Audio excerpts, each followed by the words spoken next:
से कहते कि तुम फिक्र मत करो, ये तुम्हारे साथ हो या ना हो, लेकिन मैं लाइफ टाइम तुम्हारे साथ रहूंगी और अब से तुम मुझे मम्मा कहकर बुला सकती हो। जिसके बाद में यहाँ पर आंटी उसे लेकर अपने घर आ जाती है। शांत यहाँ पर अपने स्टाफ्स को ग्रीट करते हुए देखकर हैरान हो जाती है।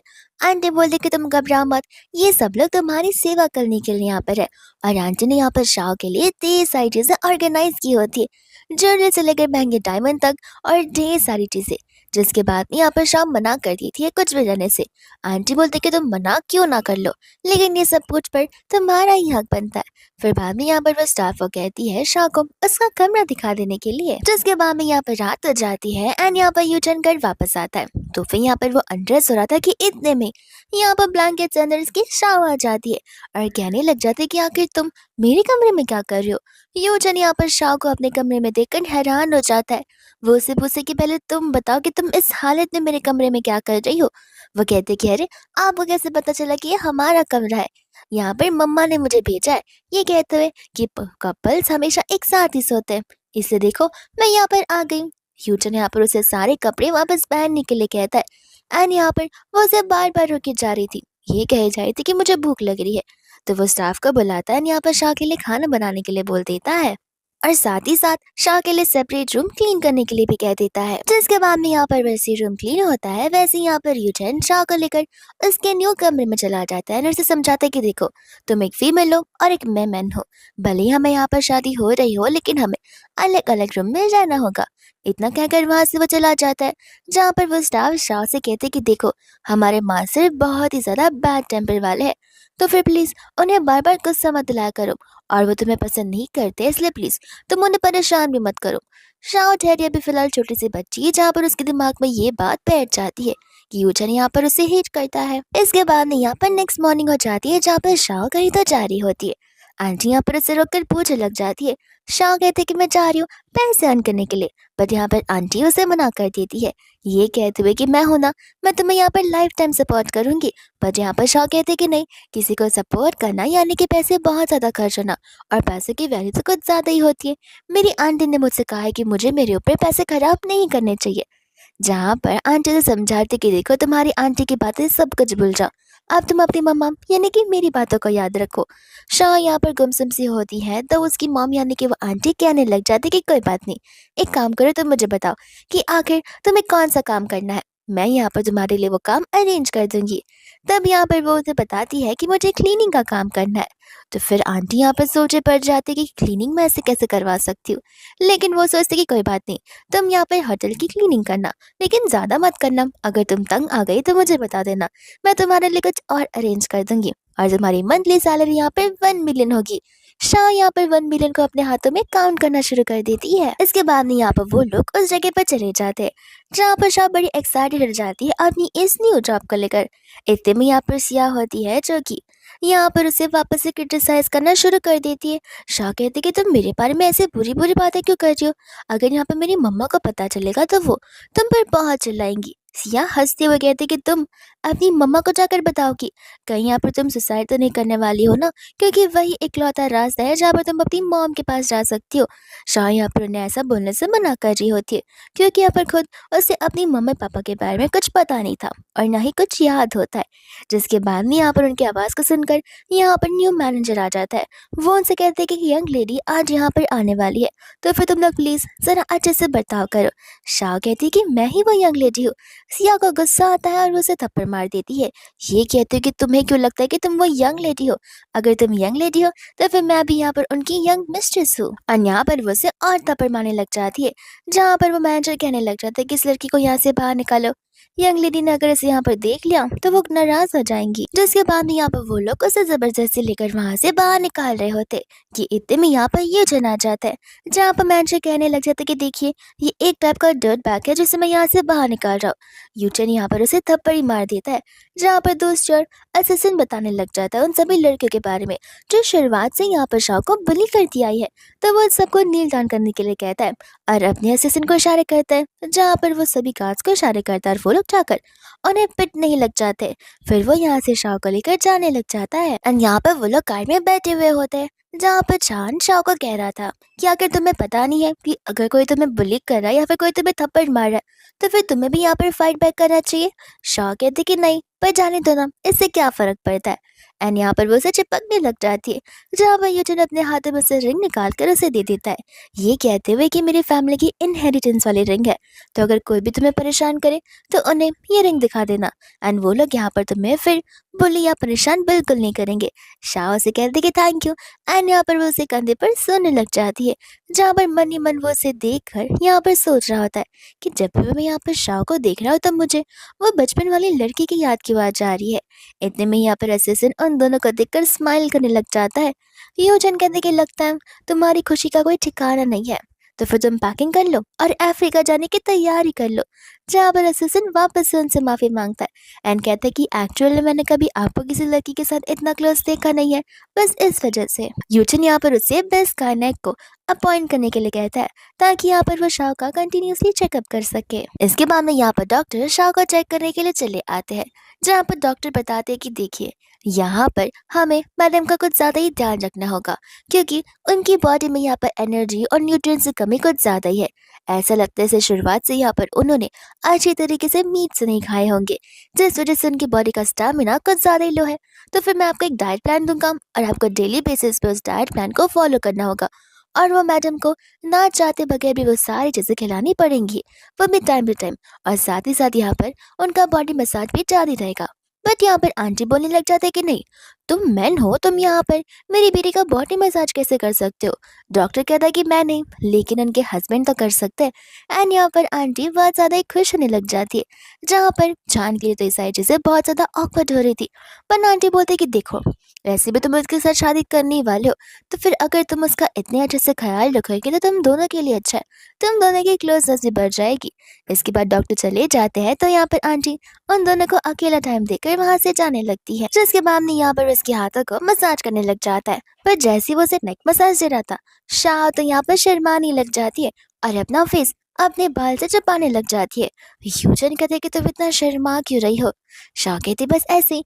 एंड यहाँ पर उसे वो उसके पास चली जाती है, जहाँ पर जैसे ही वो उसके नेक के पास होती है, यूजन को यहाँ पर उनके मेकआउट वाला सीन याद आने लग जाता है, जहाँ पर वो शाह को अपने आप से दूर करता है। तो शाह कहते कि अरे तुम मुझसे इतना ज़्यादा हेट करते हो। एंड यहाँ पर वो उसे सामने से किस कर देती है, जिसके बाद यहाँ पर यू चैन उसे खुद ब खुद किस करने लग जाता है। लेकिन यहाँ पर उसे अपनी बचपन वाली फ्रेंड की याद आती है, तो वो तुरंत ही यहाँ पर शाह से दूर हट जाता है और उसे सॉरी बोलते हुए वहाँ से चला जाता है। इसके बाद में यहाँ पर नेक्स्ट मॉर्निंग हो जाती है, जहाँ पर स्पेशली शाह के लिए चिकन सूप बनाया जाता है। एंड यहाँ पर शाह को वो बड़ा पसंद आने लग जाता है।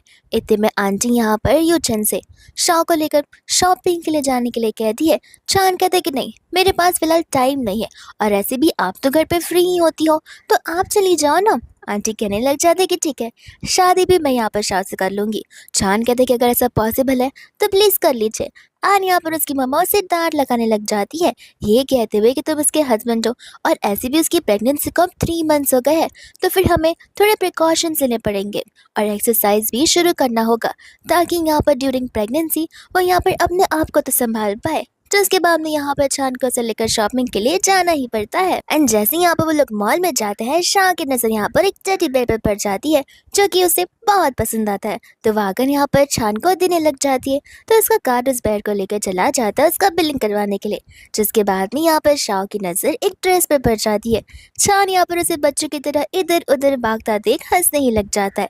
शाह को वो ड्रेस इतनी पसंद आती है कि यहाँ पर वो स्टाफ ही उसे वो ड्रेस ट्राई करने के लिए बोल देती है, जहाँ पर दूसरी ओर चांद को कॉल आता है और वो दूसरे वाले स्टोर में चला जाता है। दूसरे यहाँ पर शाह जैसी ड्रेस चेंज करके आती है, वो स्टाफ यहाँ पर तो उसकी तारीफ ही करने लग जाती है। एंड यहाँ पर उसे वो टोटल कॉस्ट बता रही थी ड्रेस का, जहाँ पर शाह उसे कुछ चिल्लर देने लग जाती है। स्टाफ को शुरुआत में लग रहा था कि शायद से शाह मजाक कर रही है, तो फिर शाह यहाँ पर उसे और चिल्लर देने लग जाती है, जहाँ पर स्टाफ का तो दिमाग खराब ही हो जाता है। एंड वो गुस्से में आकर उसके हाथों से सब कुछ गिरा देती है, ये कहते कि तुम क्या थोड़ी सी पागल हो, या फिर तुम शायद से मेंटली रिटार्डेड हो, और अगर ऐसा है तो फिर घर वालों ने तुम्हें घर से बाहर निकलने क्यों दिया, अभी कभी मेरे इस कपड़े को निकालो। शाह यहाँ पर कह रही होती है कि सॉरी, मैं चेंजिंग रूम में जाकर चेंज कर लेती हूँ, बट वो साफ उसके साथ बदतमीजी करने लग जाती है और उसे वहीं पर उसे कपड़े अनड्रेस करने के लिए बोलने लगती है। शान यहाँ पर उसे बहुत मना करती है, फिर भी वो उसकी बात नहीं सुनती है। जहाँ पर दूसरी ओर चान आ जाता है एंड वो उसे ऐसा करता देख तुरंत ही अपने स्टाफ को यहाँ के मॉल मैनेजर को बुलाने के लिए कहकर उस स्टोर रूम के अंदर चला जाता है। तो फिर यहाँ पर वो स्टाफ तो उसे भी चिल्लाने लग जाती है, जहाँ पर यूजन को इतना गुस्सा आता है कि वो स्टाफ को यहाँ पर थप्पड़ ही मार देता है। ये कहते हैं कि तुम्हें पता नहीं है कि यहाँ पर यू फैमिली की क्या प्रेस्टीज है। जिसके बाद में वहाँ का मैनेजर भागते हुए आता है। वो स्टाफ यहाँ पर उससे कंप्लेन करने लगते हैं कि मैनेजर यहाँ पर शाह के हाथों में उस रिंग को देखकर उन्हें पहचान जाता है और अपने स्टाफ को ये थप्पड़ मारे जा रहा था। ये कहते हुए कि तुमने रूल्स एंड रेगुलेशंस पढ़े नहीं है और तुम्हारी हिम्मत कैसी हुई इतने हाई प्रेस्टीज लोगों से पंगा लेने की। और उसे वो उसी वक्त वहाँ से फायर करते हुए मिस्टर यूचन से माफी मांगने लग जाते हैं। एंड यहाँ पर जान उन्हें शाह के साइज में सारे के सारे डिजाइनर कपड़ों को पैक करने के लिए कह देता है। शाह यहाँ पर कहने लग जाते हैं कि कुछ ज्यादा ही नहीं हो जाएगा। यूजन कहता है कि क्यों, तुम हर दिन हर एक कपड़े पहन सकती हो, रोज न्यू न्यू कपड़े पहनना और जाकर मम्मा को बताना। शाह यहाँ पर इतनी खुश हो जाती है कि वो उसे गाले पर थैंक यू बोलते हुए किस कर देती है। यूजन कहते कि बस कपड़े दे दियो तो तुम इतनी खुश हो गई। वो कहते कि ऐसी बात नहीं है, तुम और मम्मा मेरा बहुत ख्याल रखते हो और ऐसे भी हमारी ग्रैंड वेडिंग जो होने वाली है। शान यहाँ पर कहने लग जाता है कि लगता है तुम्हें शादी करना बहुत पसंद है। वो कहते कि हाँ, बचपन से मुझे घर घर खेलना पसंद है और शादी करना भी। तो वो कहते हैं कि ठीक है, लेकिन इसके पहले तुम्हें यहाँ पर अपना अच्छे से ध्यान रखना होगा। डाइट के अकॉर्डिंग सारे खाने खाने पड़ेंगे और जब तुम हेल्दी हो जाओगी तब मैं तुम्हारे लिए ग्रैंड वेडिंग ऑर्गेनाइज करूंगा। एंड यहाँ पर वो बहुत खुश हो जाती है, जिसके बाद वो लोग वहाँ से जाने लग जाते हैं। जिसके बाद में यहाँ पर नेक्स्ट मॉर्निंग हो जाती है एंड यहाँ पर प्रेगनेंसी के मूड स्विंग्स शुरू हो जाते हैं। जहाँ पर शाह को कोई भी चीज़ अच्छी नहीं लग रही थी, इतनी में यहाँ पर असिस्टेंट और चांद ऊपर खड़े होते हैं। चांद कहने लग जाता है कि शाह इतना वियर्डली क्यों बिहेव कर रही है। असिस्टेंट कहता है कि देखिए, अब आपको यहाँ पर इंटरनेट यूज़ करना आना चाहिए। मैडम प्रेग्नेंट है, ऑलरेडी 3 मंथ्स के ऊपर हो चुका है, तो फिर ऑफकोर्स ये बात है कि प्रेगनेंसी के मूड स्विंग्स आते होंगे। जिसके बाद में यहाँ पर वो शाह को समझना शुरू कर देता है। इतने में यहाँ पर वो उसे एक इवेंट के बारे में पूछने लग जाता है जो कि यहाँ पर शाह ने ऑर्गेनाइज किया होता है। एंड साथ साथ यहाँ पर असिस्टेंट उसे रिंग भी देने लग जाता है जो कि यहाँ पर शाह ने एकदम फेमस डिजाइनर से कहकर शाह के लिए बनवाई होती है, ताकि यहाँ पर वो दुनिया वालों के सामने शाह को as a Mrs you introduce करवा सके। जिसके बाद में यहाँ पर नेक्स्ट डे इस पार्टी की शुरुआत हो जाती है एंड यहाँ पर शाह रेडी होकर आ जाती है, जहाँ पर आंटी उसे जाकर कुछ खाने के लिए कह देती है। तब तक उन्हें कुछ इंपॉर्टेंट काम आ गया था, तो फिर शाह यहाँ पर अंदर की ओर जाने लग जाती है। इतने में हम यहाँ पे मिया को देखते हैं जो इस पार्टी में आई हुई थी। एंड यहाँ पर वो इस बात से हैरान थी, आखिर ये लड़की इतनी क्या खास है कि इसके लिए यहाँ पर इतनी सारी चीजें अरेंज करवाई गई है। पर यहाँ पर मिया को इन सभी चीजों से कुछ फर्क नहीं पड़ता। उसका तो बस यहाँ पर एक ही एम होता है, यहाँ पर यूचन को अपने काबू में लाना और इसे सेड्यूस करना। इतने में हम यहाँ पर उस आंट को देखते हैं, यानी कि शाह की आंटी को, जो कि अंदर जाने की कोशिश कर रही थी, पर वहाँ की स्टाफ आकर उसे यहाँ पर रोकने लग जाती है, ये कहते हुए कि मिस्टर यू की पार्टी है, यहाँ पर कोई भी ऐरा गैरा इंसान या डॉग बिल्ली नहीं आ सकते हैं। एंड यहाँ पर वो जो आंटी होती है वो यहाँ पर शाह का जेड का पेंडेंट दिखाने लग जाती है।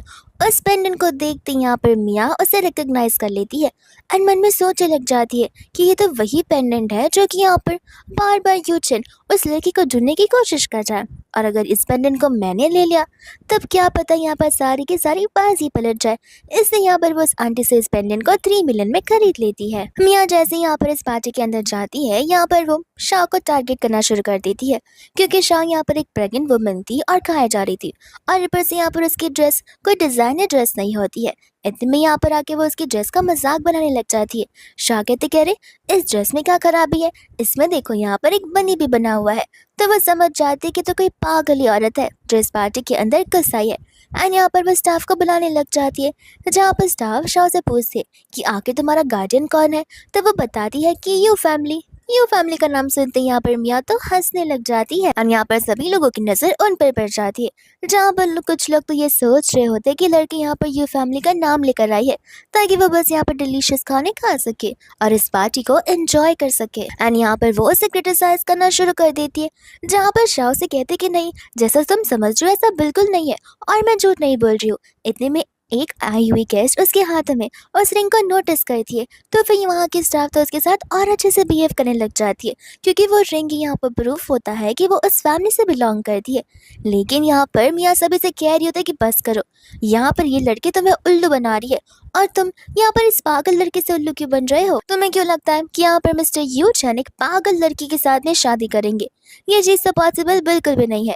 वो स्टाफ कहती कि लेकिन उनके हाथ में जो रिंग है, मियाँ कहते कि रिंग विंग गया बाहर में, क्या पता ये रिंग कोई नकली रिंग हो, और क्या पता ये लड़की चोर हो और उसने ये रिंग चुराई हो उनसे। शाह यहाँ पर कह रही होती कि नहीं, यहाँ पर यूचैन ने ये रिंग मुझे अपने हाथों से निकाल कर पहनाई है।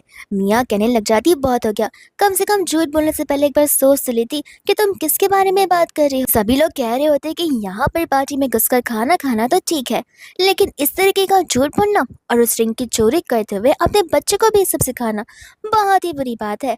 जिसके बाद यहाँ पर मियाँ जबरदस्ती उसके हाथों से वो रिंग को छीनते हुए उसे निकाल लेती है, और यहाँ पर वो शाह को धक्का भी मार देती है, जिस वजह से वो बेचारी नीचे गिर जाती है। मियाँ तो यहाँ पर बहुत ज्यादा ही खुश हो रही थी, क्योंकि अब यहाँ पर उसने चोरी की हुई रिंग को ले लिया है और उसके पास जेड का पेंडेंट भी है। तब तो यहाँ पर यूचन जरूर उसके साथ शादी करने के लिए रेडी हो जाएगा।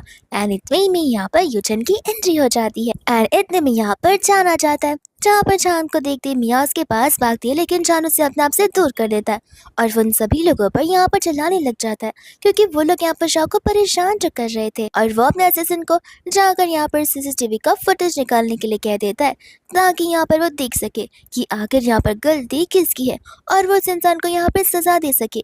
मियाँ यहाँ पर उसे कह रही होती है कि लेकिन मैं तो, बच्चा यहाँ पर उसे कुछ बोलने नहीं देता, कहता है कि अपना मुंह बंद रखो और वो रिंग अभी के अभी मुझे यहाँ पर वापस दो। जिसके बाद में यहाँ पर वो रिंग यहाँ पर शाह को पहनाता है और मियाँ को वहाँ से ले जाने के लिए कह देता है। मियाँ यहाँ पर चिल्लाने लग जाते हैं और कहते कि मैं वही बच्ची हूँ जिसने यहाँ पर तुम्हारी जान बचाई थी। ये बात को सुनकर वो हैरान हो जाता है, एंड यहाँ पर वो उसे उस जेड का पेंडेंट बताने लग जाती है। शाह कहती है कि जान ये तो मेरा पेंडेंट है। चांद को लग रहा था कि शायद वो फिलहाल यहाँ पर बच्चे जैसे बिहेव कर रही है, इसलिए उसे वो पेंडेंट पसंद आ गया होगा। यहाँ पर वो उस पेंडेंट को देखने लग जाता है। उस पेंडेंट को देखते ही यहाँ पर चांद को वो दिन याद आने लग जाता है, जहाँ पर दूसरे मियाँ उसे हक करने लग जाती है। दूसरे यहाँ पर शाह